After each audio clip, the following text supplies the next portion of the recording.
Hey there, Internet. I'm Annie. I'm Kit. And I'm Mac. And this is the JEM Jam, where we do an episode-by-episode recap of the 1980s cartoon JEM and the Holograms, because it is truly outrageous, and it is truly time for the Music Awards Part 1, Episode 13. That's right, we are T-minus 0 on Tech Rat. Oh my gosh, it's finally happening. Tech Rat is finally happening. It's also dance, but Tech Rat! Nobody cares dance. I feel like nobody cares dance is a thing we'll be saying a lot. Yes. Yeah, pretty much. Yeah, pretty much. So this is a two-parter, so next episode will be part 2. These are both written by Christy Marx, of course, the original showrunner. And you can kind of tell because there's continuity. People refer to things that happened beforehand. And I actually, this is something that I kind of noticed while we were recording. We may as well talk about this now. I think these episodes, it feels like maybe they were written with the intention of being aired, or at least being produced right after the end of Starbright Part 3. Yeah, they feel that way. Because, I mean, there's just a couple, like, weird things going on that seems like this would have been smoother if this had come right afterwards. But we will get into those. In the meantime, we open at the Starlight House, or Starlight Manor, Starlight something or other, with the Starlight Girls. We're focusing on 3 in these 2 episodes. Deirdre, who is the one with the hat and the guitar, Bonnie, and Chrissy, who is pretty much known for being level-headed. That's her thing. Deirdre, Bonnie, and Chrissy are hanging out in, I think, Deirdre's room, listening to a tape that is hilarious because Chrissy is like, you'll wear out that tape if you listen to it too much. And it's like, 80s. Deirdre really loves the holograms and is so hyped that they know the holograms and wants to play with them, but is apparently unwilling to practice. Even Chrissy's like, you kind of have to practice to be, like, good at the guitar, right? And Deirdre's like, here's a chord, and Lindsay's show is on. Because again, Lindsay's show brings the entire household to a standstill. Completely. All of the Starlight Girls gather together, and the holograms if they are present. Except for Mrs. Bailey. I guess she's off actually, like, running the house. Lindsay today is announcing to the show the Hot Rod Music Awards are coming up, which are apparently a really big thing in our universe. And the big thing that they're talking about, because it's relevant to our characters, is the new rock group category, the award for that. And the 2 people that are in contention for this are the Holograms, who are described as having a smooth, vibrant sound, and the Misfits, who are described as tough, rough beats and no-nonsense lyrics. And they actually play a couple of songs that we're going to have in this episode in the background, which is a nice little preview. But I gotta say, these are pretty good descriptions of the Holograms and the Misfits.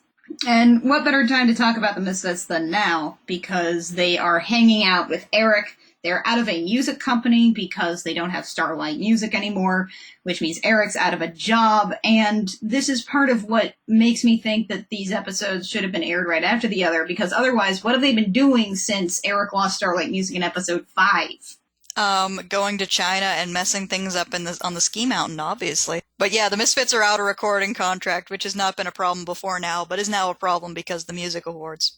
Them being part of the movie wasn't necessarily predicated on them having a contract. So one could say that this is something that hasn't been a problem until after the movie shenanigans were over.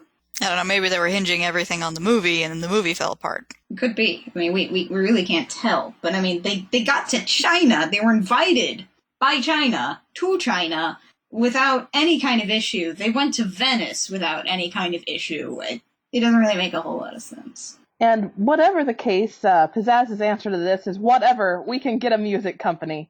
And to storm in on Daddy Gabor Bucks and his 2 different styles of hair in 4 different rooms. There's actually a great little bit here. It's one of those, like, you're obviously not listening, so I'm going to say nonsense bits, which I actually always really like. So she's like, Daddy, I need to buy a music company. Mm-hmm. There's this important music award coming up. Uh-huh. So I thought I'd sprout wings and fly away. It's just like, whatever, the bank will take care of it. Just buy whatever you need, go away. Meanwhile, the Starlight Girls are going, I think it's back to school shopping for new outfits, which is our excuse to have our first song of the episode, which is She Makes an Impression by the Holograms. 80s shopping montage! I've always kind of liked the song. And actually, in the parts that aren't the Starlight Girls doing a clothing montage, there's actually a really nice little animation of Aja just kind of rocking out on the guitar, which is funny because it's contrasted by Kimber just sort of fidgeting behind JEM off to the side. Yeah, the implication is she's supposed to be playing her guitar or the keyboard or whatever, but we can't actually see her hands, so it's completely pointless. After you mentioned it a couple episodes ago, Mac, I actually went on RockGem and looked at the synopsis for this episode, which RockGem.com is a really great database for all gem-related things. It's got stuff on the dolls, on the songs, on the fashion. It's a really well cared for database, and they actually listed some trivia for this episode, and one of them was that this is actually Christy Marks' least favorite music video because they come out in what she calls just like the worst clothes. Just the most hideous fashion, she says. And this is the 80s, so that's saying something. It absolutely is. And after the song completes, Deirdre tries to show Jerrica, like, clothes or something, and Jerrica's like, I'm super busy, can we do this later? And that we're basically going to repeat those lines, like, 4 times in this episode. But guys, it's an important moment. What is it?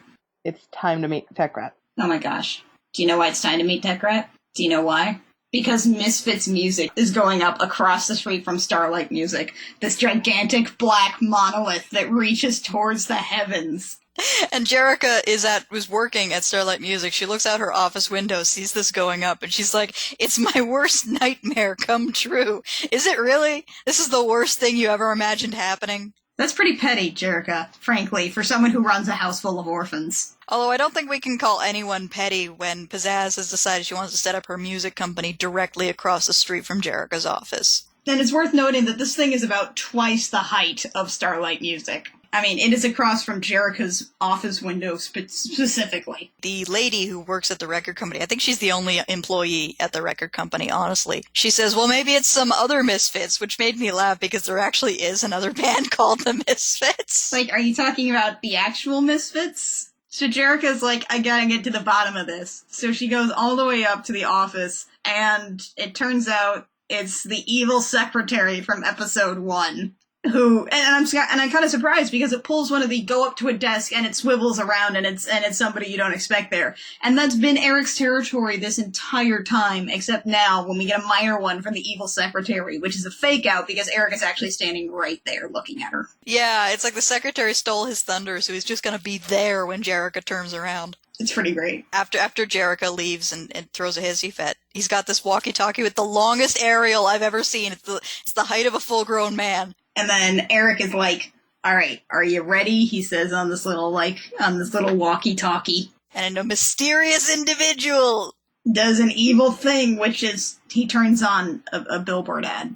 It just plays a video on the building's billboard. And it's called Misfits Program in all caps. Yeah, that's what he's done in his little 80s computer. Run Misfits Program. I feel like the intro for the best character ever, they should have done something a little more dramatic, but okay. Well, I mean, he could have, like, we're in. And so, like, Jerrica is completely shaken by this. She runs home immediately in the middle of the workday, gathers all the holograms in Synergy's room, and Deirdre again pops up and is like, hey, let me show you a thing. And she's like, no, I am so busy. But they meet in Synergy's room because there's Misfits trouble. And in order to discover what this Misfits trouble is, we meet a mysterious figure. In the parking garage beneath Misfits music. And Eric Raymond, like, whistles for him? Yeah, right? I had that written down. He's like, Tech Rat, here, Tech Rat, woo! And Tech Rat sounds like Igor, and it's amazing. Yeah, let's talk about Tech Rat for a second. Tech Rat looks like he's supposed to have been modeled on, like, Boy George. Yeah, which he was, actually. Yeah, he's got this undercut, this black undercut that just flops over to one side of his face. He's usually wearing some kind of version of, like, an 80s teen suit. On the commentary track, Christy actually talks about Tech Rat a lot. That she didn't want viewers to, like, recognize that he was a guy or a girl. She wanted him to be androgynous. And she actually talks about how she had to argue with the producers for a long time, and they were like, no, the public won't like that. Make him a man. And she was really upset.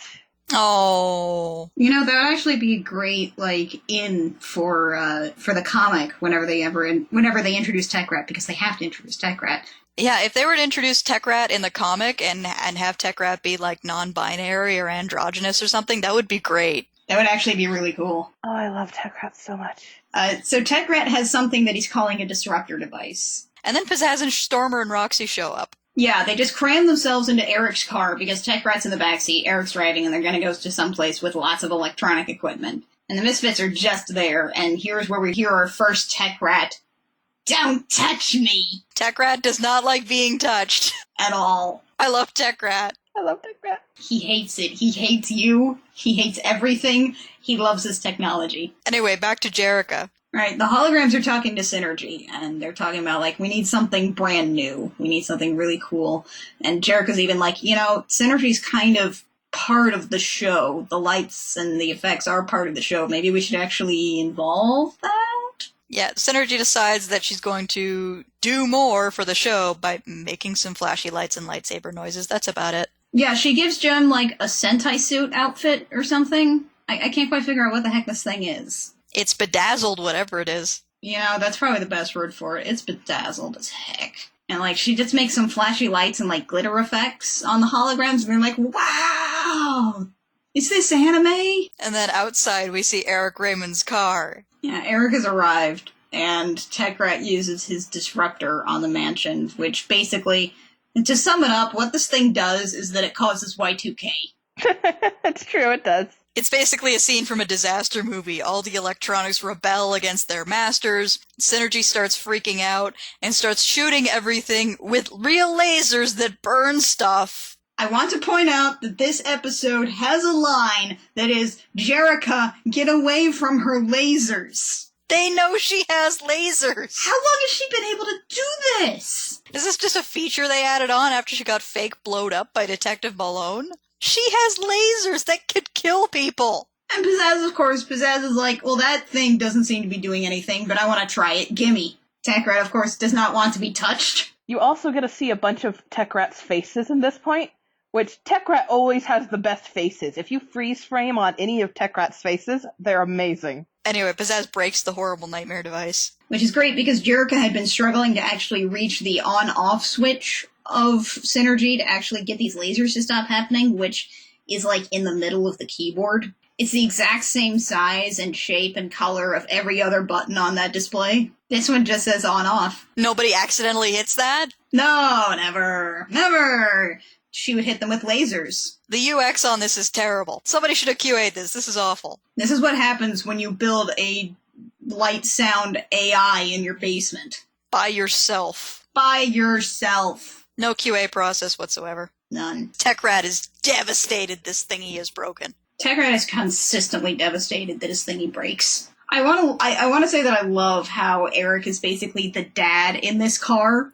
Because as they're pulling away, Pizzazz is like, Eric, where'd you find this weirdo? And Eric turns around and he says, it's like, Tech Rat's not a weirdo. He's a genius. Holograms are late to go meet Video for something. Video, our friend from the movie series, who is the most dated character in the show. And Deirdre, once again, meets them, as the Starlight Girls have been really confused by the minor Y2K. Deirdre's like, but wait, Jerica, let me show you this thing again. And Jerica's like, we super don't have time, everything's fine, we're good, goodbye.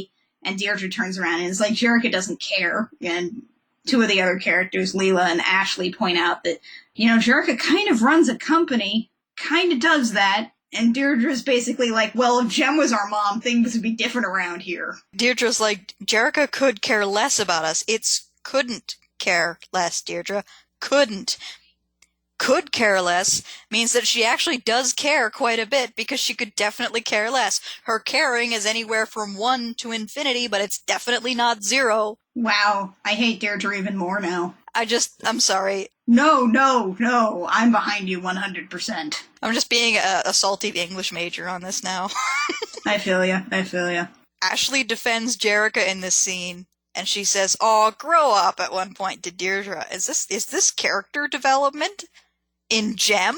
I think so. I mean, this is a Christy Marks episode. The rules are a little different here. That is true. In Christy Marks episodes, there is actual character development. Anyway, then we go to Video's house. Or we go to meet Video. there's a line here right as we pull up where it's like, oh good, Rio's here already. Oh no, Rio's here already. Yeah, oh good, Rio's here, said no one ever. Yeah, I just wrote a frowny face next to that line. Luckily, we gloss past Rio pretty quickly as video introduces us to a profoundly silly character. To quote what I wrote here, I said, oh god, dance. No, I didn't realize dance was in this episode. Not only did we get the second best character in Tech Rat, we got the second worst character in dance. You just got hit with dance with no warning. Yeah, I was still giddy from Tech Rat. I was thrilled. I was babbling to my roommates about Tech Rat. And then suddenly I hear me and the music and I go, no, that's a dance song. And I turn and there she is. Oh, that must have been such a rude shock. I'm sorry. I'm so sorry, Mac. I'm sorry you weren't braced for dance and all of her hair colors. For those of you who may not be familiar with dance, spelled with an S, D-A-N-S-E, as we are introduced later, that Dance is her stage name. Dance is, I believe, I think she's Czechoslovakian because we have an episode where we go find her parents for some reason. Dance is a dancer character. She's constantly wearing leg warmers and, like, a leotard. And she has every single color in her hair. She got the hair dye that was labeled paint with all the colors of the wind. We get a music video now when it's only me and the music, and the entire episode's animation budget went into Dance's hair in this video. And this video is essentially just her cannonballing through space. Yeah, it doesn't make any sense. Dance episodes tend to be boring as heck. Because Dance is not a very interesting character. She's a dancer. That's about it. Anyway, after the video ends, the applause animation that they're all doing is about 2 frames long. The first frame is them with their hands open, and the second frame is them with their hands together, and that plays repeatedly. It is the lowest budget thing I've seen on this show, and that's saying something. It's like we had no budget after this music video, just what do people do when they clap? It's open, close. For good. Isn't that weird for a dancer to have their stage? That's like Aja's stage name being guitar. Guitar in a different language. Because it's D-A-N-S-E, so like the dance macabre. It's still dance. People can't tell there's an S when they say it out loud. Anyway, Dance runs a home for troubled teens. She volunteers here at the Haven House. But she basically runs it because we never see anyone else that actually works here. We see some counselors talking to people, that's it. That's it, which is like, it's a halfway house for runaway teens.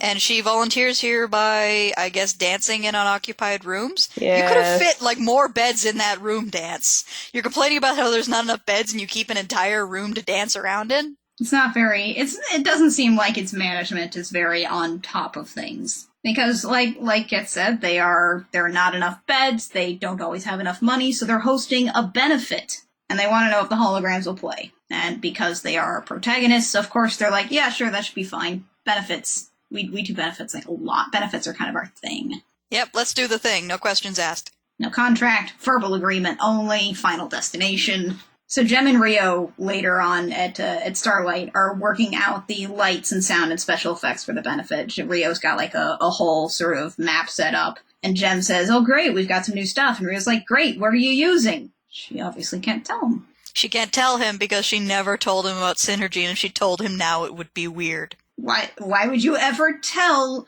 your roadies or your lights and sound guys about special effects? She's just like, it's a secret? Secrets?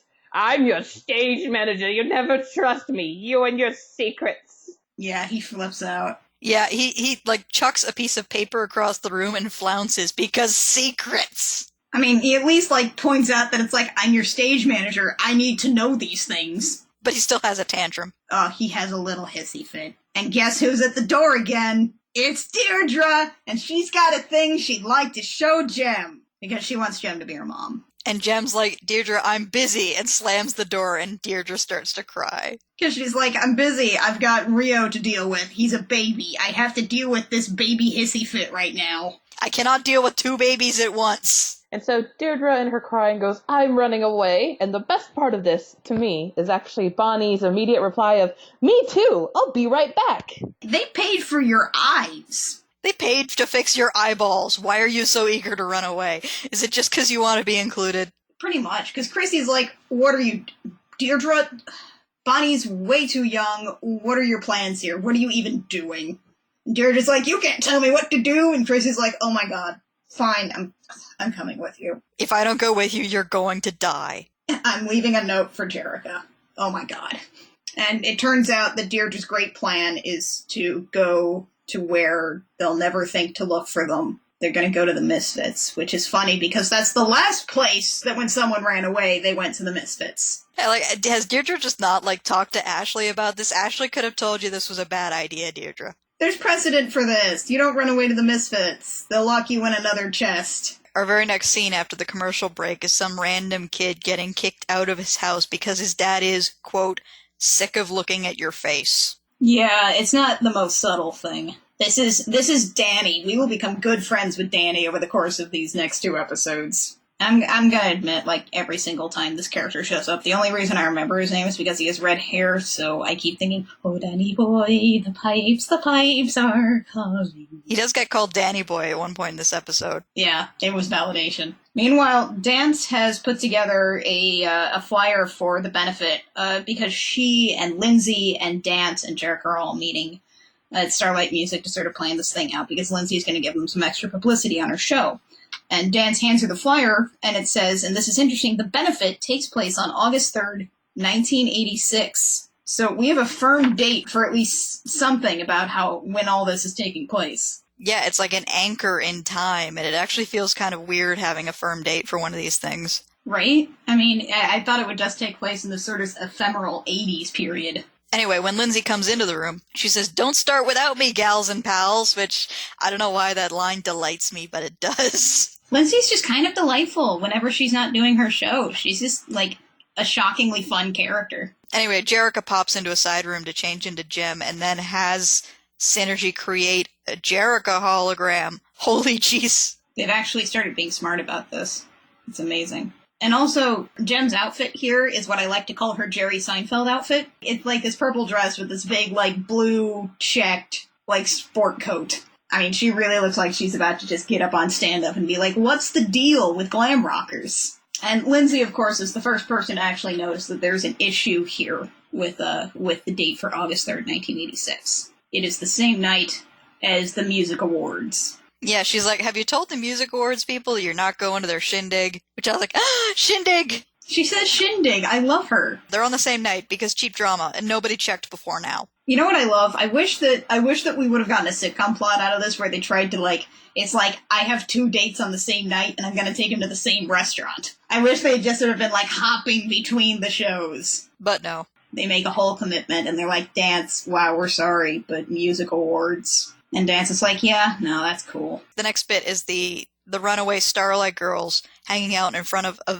yellow van that I'm guessing is supposed to be the Misfits van, but it's not the Misfits van because we know what that looks like. Yeah, it looks like a Mad Max vehicle. It's a hideous yellow van. Called Earth 2 Movers. I don't know if that's supposed to be some kind of comic book reference or what. I don't know. It feels like the left hand was not talking to the right hand on this one. No, it probably was not.